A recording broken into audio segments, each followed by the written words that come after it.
जय हिंद साथियों, कैसे हैं आप सभी। उम्मीद करता हूँ बहुत अच्छे होंगे। हम लोग पढ़ रहे हैं कॉस्ट अकाउंटिंग। चैप्टर चल रहा है प्रोसेस कॉस्ट अकाउंटिंग, प्रक्रिया लागत लेखे। प्रैक्टिकल प्रॉब्लम का सेशन स्टार्ट हो चुका है। एक एक करके इजी से हार्ड क्वेश्चन की ओर हम लोग बढ़ रहे हैं। टफेस्ट क्वेश्चन तक चलना है। सारी ही कंडीशंस को आगे एक एक करके देखना है। सेकंड नंबर का आज प्रैक्टिकल प्रॉब्लम है, जिसमें हम लोगों को कॉस्ट प्लस पर बाई प्रोडक्ट को सेल करना है। बहुत अच्छी कंडीशन होती है, कंफ्यूजन भी बहुत ज्यादा होता है। क्वेश्चन छोटा सा है, 15 नंबर पूरे देता है जब एग्जाम में पूछा जाता है। और वो भी बड़े बड़े क्वेश्चन सही होते हैं, ऐसा क्वेश्चन गलत होता है। क्यों गलत होता है? क्योंकि थोड़ा सा दिमाग आपको लगाना होता है। कैसे, किन जगहों पर, वो हमारा काम है समझाना आपको। और मेरा प्रयास हमेशा रहता है कि आपकी जो मेहनत चल रही है, जो तैयारी चल रही है, उसमें से थोड़ा सा सहयोग सही लेकिन मेरी तरफ से भी हो जाए। अगर आप भी चाहते हैं कि आपकी और आपके साथियों की तैयारी में थोड़ा सपोर्ट मेरी तरफ से हो, तो वीडियो को शेयर कर देना उन तक। बस इतना ही आपसे कहता हूँ। क्वेश्चन का पीडीएफ आपको टेलीग्राम चैनल कॉमर्स विद वेद शिरा पे मिल जाएगा और स्क्रीन पे भी क्वेश्चन दिख रहा होगा। इंफॉर्मेशन है, a work order passes through two distinct process. The product of the first process less wastage and byproduct becomes the raw materials of the second process. All byproducts are sold off direct from the factory. The following information are obtained from the factory records. Process first process, second process नाम है, मैं इसको process ए के नाम से कर रहा हूं।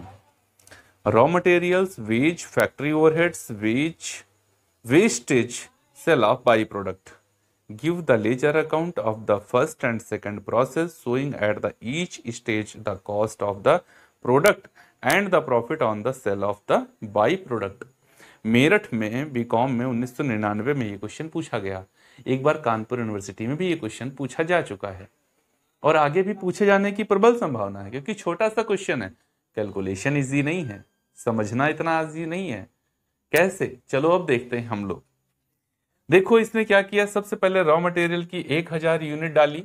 1000 टन का रॉ मटेरियल डाला, 30 रुपया पर टन के हिसाब से। तो इस वजह से हम लोग लिखेंगे टू रॉ मटेरियल्स कितना, 1000 टन का eight the rate 30 per unit. आप सोचेंगे ये जगह क्यों छोड़ी, क्योंकि मैं इसी फॉर्मेट में इसका बी प्रोसेस मतलब सेकंड प्रोसेस तैयार करूंगा, इस वजह से मैंने ये जगह छोड़ रखी है। 30 रुपए पर यूनिट के हिसाब से 1000 यूनिट डाल दी तो 30,000 की इसकी कॉस्ट आ गई। अब आगे दिया है वेज 25,000 रुपए। टू वेज कितना, 25,000।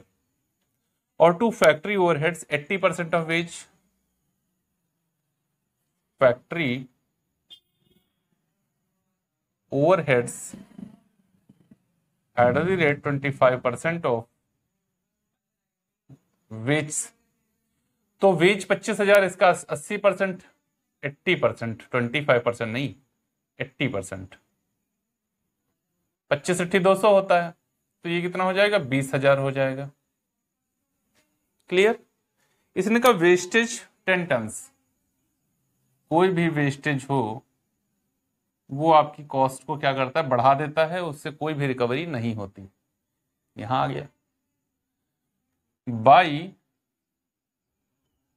Cell of by product. 190 ton का प्रोडक्ट बेच दिया गया। कितना टन का प्रोडक्ट बेच दिया गया, 190 टन का प्रोडक्ट आपका बेच दिया गया है। कितने पे बेचा गया, यही बात है इसकी समझने वाली। ये कह रहा है sale of by products 190 tons plus 20%। By products कैसे बेचा गया, 190 टन का बेचा गया, 190 टन का बेचा गया, वो भी कैसे, वो भी कैसे, कॉस्ट प्लस 20% पे बेचा गया। तो कैसे निकालेंगे ये कॉस्ट प्लस 20%? हाँ, हम बताएंगे ना आपको। देखो यहां हमने इसका क्या किया, टोटल कर लिया। ओके, 20, 30, 50, 75, 75,000। यहां हमने टोटल किया 1000। Okay, cost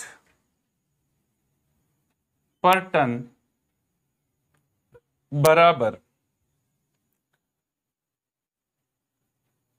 total cost upon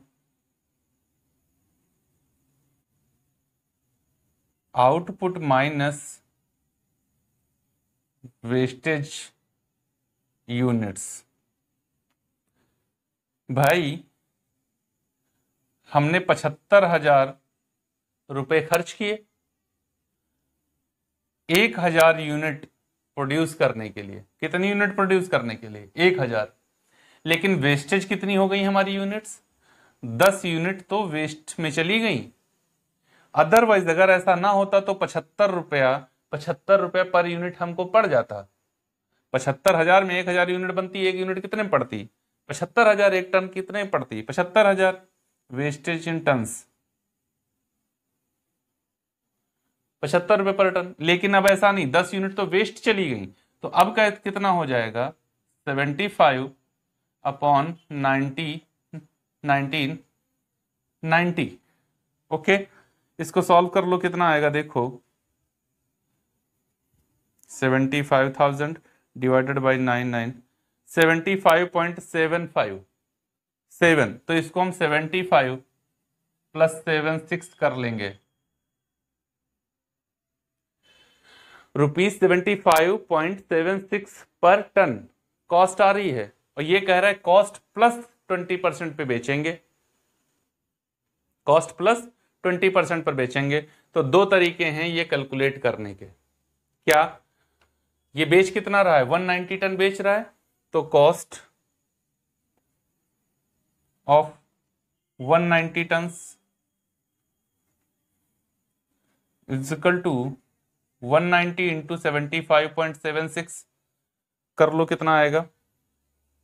190 into 75.76 14,394। और add profit at the rate 20% of 14,394। 14,394 का 20% 2878।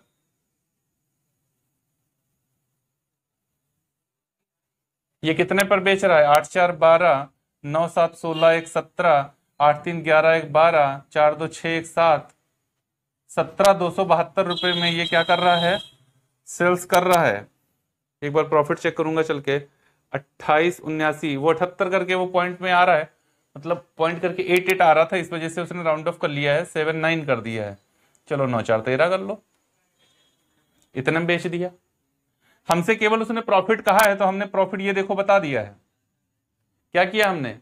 प्रॉफिट बता दिया है। ओके, प्रॉफिट पता चल गया है। क्लियर? तो एक तो इस तरीके से बता सकते थे।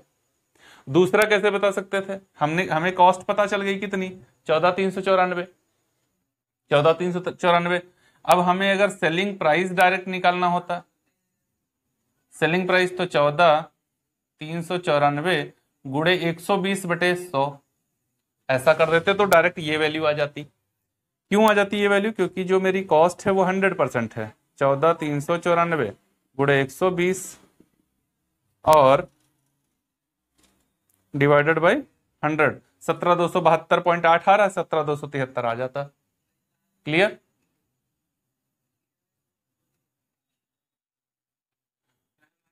तो ऐसे कर सकते थे। आपको ये बात समझ में आई जो वो कह रहा था कॉस्ट प्लस 20%? तो ये समझ में आया। हम लोग ऐसे करेंगे। क्यों? क्योंकि कॉस्ट अकाउंटिंग में प्रॉफिट के लिए कोई जगह नहीं होती। हम प्रॉफिट केवल इसको बता दिए हैं कि इतना प्रॉफिट मिलेगा, हम प्रोसेस अकाउंट में इसका यूज नहीं कर सकते, ये वैल्यू नहीं लिख सकते। कॉस्ट अकाउंटिंग है ना, तो कॉस्ट की वैल्यू लिखोगे 14,394। 14,394। बस टोटल कर लीजिए, कितना 1000 और यहां 75। ओके, 1000 से ये हमारा 200 चला जाएगा तो बचेगा 800। कितना बचेगा? 800। 75,000 से इतना जाएगा तो क्या बचेगा? 10 से 4 जाएगा तो 6, 9 से 9 जाएगा तो 0, 9 से 3 जाएगा तो 6, 4 से 4 जाएगा तो 0, 6 से जाएगा तो 50, 50 606 by process B account. By process B account, एक बार इसको ऐसे करके हम देख लेते हैं। 75,000 माइनस 14,394 ना, 14,394 60 आएगा ना। हाँ, 4 से 4 तो जा चुका है, तो यहाँ पर 6, 6 से ये जाएगा, 7 से 1 जाएगा तो 6 आएगा, 60,606 आएगा, 60,606। बात क्लियर? पहला प्रोसेस आपको समझ में आया? पहला प्रोसेस ए की बात है, ये हम लोग पूरा प्रोसेस ए का कैलकुलेशन किए हुए हैं। ओके, कॉस्ट पर टन अगर हमें निकालनी है, जब हम लोग करेंगे कॉस्ट पर टन बराबर टोटल कॉस्ट अपॉन आउटपुट, तो टोटल कॉस्ट है 60,606। और कब? जब हमें 800 यूनिट का प्रोडक्शन मिल रहा है, तो 60,606 और इसको 800 से डिवाइड कर लो, सेम वही आएगा, उसमें कोई अंतर नहीं पड़ेगा। 75.76 पर टन। बात तो वही है। क्लियर? एकदम क्लियर जी, क्लियर हो गया है। चलिए अब हम देखते हैं। देखो क्यों इफेक्ट नहीं आया, क्योंकि ये कॉस्ट तो अपनी बाई प्रोडक्ट से रियलाइज कर ही ले रहा था। जितनी कॉस्ट थी उतनी निकाल ली, तो जितनी कॉस्ट यहां थी वो उतनी वहां से निकल आई, तो फर्क क्या पड़ेगा? उतना ही रहेगा, है ना। तो प्रोसेस ए समझ में आया। अब प्रोसेस बी कैसे करेंगे? इसी फॉर्मेट में। देखो ये प्रोसेस बी लिखा हुआ है, मतलब प्रोसेस सेकंड। एंट्री क्या है? Process B account debit to process A account.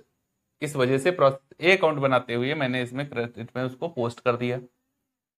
अब जब प्रोसेस बी बनाऊंगा, प्रोसेस कौन सा?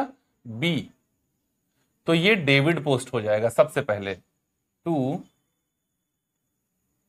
Process A account. कितना? 800 यूनिट्स और 66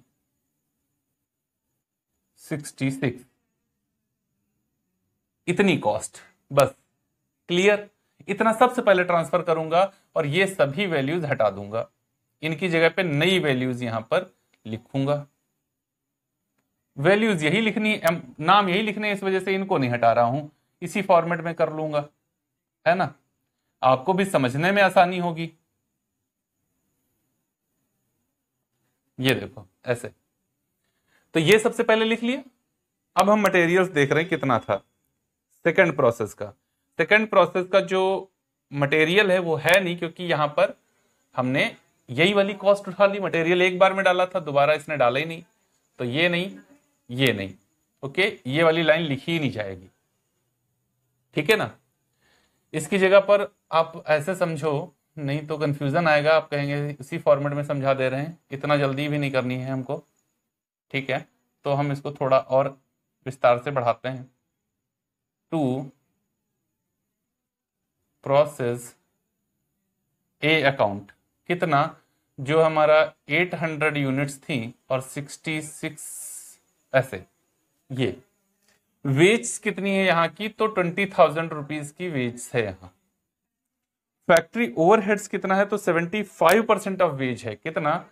75% ऑफ वेज है। 20,000 का 75% 15,000 होता है। कितना? 15,000 होता है। ओके, समझ में आ रहा है? ओके, आ गया समझ में। यहां का जो वेस्टेज है वो 15 टन्स का है। कितना? 15 टन्स का है। अब फिर से वही कह रहा है, बाई प्रोडक्ट ये बेच रहा है 85 टन्स का, कॉस्ट प्लस 25% पे बेच रहा है। तो कैसे करेंगे इस बार? भाई वही सिंपल सी चीज है, 800 हमने टोटल किया, 60 20 80 10 90 5 95 95 606 ये हमारी लागत आई। इसी को हम यहां ले आए और 95 606 ये चीज हो गई। क्लियर हो रहा है? ठीक है। अब कॉस्ट पर टन निकालने का तरीका क्या है? Total cost upon output minus wastage in tons. तो बी प्रोसेस के लिए यही सेम फॉर्मूले में कैलकुलेशन करते हैं। टोटल कॉस्ट कितनी है? 95,606। 800 यूनिट्स डाली हैं, 15 यूनिट हमारी वेस्टेज में चली गई। इसका मतलब है 95,606 डिवाइडेड बाई 785। इसको कर लो, 95,606 डिवाइडेड बाई 785 121.79। कॉस्ट कितनी आ गई? 121.79 121.79 आ गई मेरी कॉस्ट पर टन। इसका कैलकुलेशन कर लीजिए, प्रॉफिट का सब कुछ निकल आएगा यहां पर। कॉस्ट ऑफ 85 टन्स, 85 टन्स की कॉस्ट चाहिए 121.79 इंटू 85, 10,352 10,352 रुपए ये कॉस्ट आ जाएगी। Profit at the rate 25% of 10,352, इसका 25% 2588। तो 8 2 10 8 5 13 1 14 5 3 8 1 9 2 12 940 रुपए में बेच रहा है। एक बार प्रॉफिट देख लूं चल के कितना है? 2588 है बस। ठीक, प्रॉफिट से मुझे मतलब ही नहीं, मुझे तो ये जो 10,352 रुपए की कॉस्ट है ये लेनी है। इसने कितना बेच दिया? 85 टन्स का बाई प्रोडक्ट बेच दिया, 10,352 रुपए इसको रियलाइज हुए। प्रॉफिट को यहां पर मेंशन नहीं करते हैं क्योंकि कॉस्ट अकाउंटिंग में प्रॉफिट की कोई जगह नहीं है। प्रॉफिट चाहिए तो जाइए आप फाइनेंशियल अकाउंटिंग में, वहां प्रॉफिट ही प्रॉफिट की बात होती है ना। यहां पर कॉस्ट की बात होती है। तो 10,352 हो गया। अब क्या करेंगे? अब चूंकि आगे कोई प्रोसेस नहीं है, इस वजह से इस बैलेंस को कहां ट्रांसफर करेंगे? By finish goods. कितना? 700 यूनिट्स। कितनी? 700 यूनिट्स, क्योंकि 100 यूनिट तो चली गई। 95,606 से इसको माइनस कर दो, 4 5 3 5 और 8, 85,354 आएगा बैलेंस। 95,606 माइनस 10,352, 85,254, 85,254। 6 से 2 जाएगा तो 4, और यहां पर ओके 10 से 5 जाएगा तो 5, और यहां पर बचेगा आपका 5, 5 से 3 जाएगा तो 2। हमने डायरेक्ट कर दिया भाई। ठीक, 25,254। बात क्लियर हो गई? आपको समझ में आ गई? चीजें समझ में आ गई? कॉस्ट पर टन निकाल लीजिए। कॉस्ट पर टन सेम वही आएगी। Cost per ton 85,254 divided by 700, यही आएगी 121 वाली बात। 85,254 डिवाइडेड बाई 700, 121.79। ओके, तो पहले तो इसका स्क्रीनशॉट ले लें, क्वेश्चन फिर अपने आप करिएगा, समझिएगा इस चीज को जो ये कह रहा है। ये चीज देखो क्या होगा एग्जाम में जब आप बैठेंगे। सबसे पहले ये कॉस्ट निकालना मुश्किल पड़ेगा क्योंकि अभी आपने क्वेश्चन को फिनिश नहीं किया है। क्वेश्चन फिनिश करने के बाद में तो हमको पता चलता है एक कॉस्ट और एक आउटपुट, निकालना इजी होता है। ये बात आपको समझ में आएगी तो ही कॉस्ट निकलेगी। जब कॉस्ट निकलेगी, वो कह रहा है प्रॉफिट पे बेचा, तो फिर आप ये वाली वैल्यू उठा के यहां रखेंगे, क्वेश्चन गलत हो जाएगा। कॉस्ट अकाउंटिंग में प्रॉफिट को छोड़ो, उससे मतलब ही नहीं है। आप किसको पकड़ो? कॉस्ट को पकड़ो। समझ में आ रही बात? आ रही है ना समझ में? तो अगर समझ में आ गई है तो पहले शेयर कर दो कम से कम अपने 10 दोस्तों के साथ में इस वीडियो को। अगला क्वेश्चन बहुत ही बेहतरीन क्वेश्चन हम लोग करेंगे, जहां कुछ माल को वेयर हाउस भेजेंगे और कुछ को बेचने के लिए, कुछ को हम नेक्स्ट प्रोसेस में भेजेंगे। मिलेंगे अगले वीडियो में एक और क्वेश्चन के साथ, तब तक के लिए जय हिंद।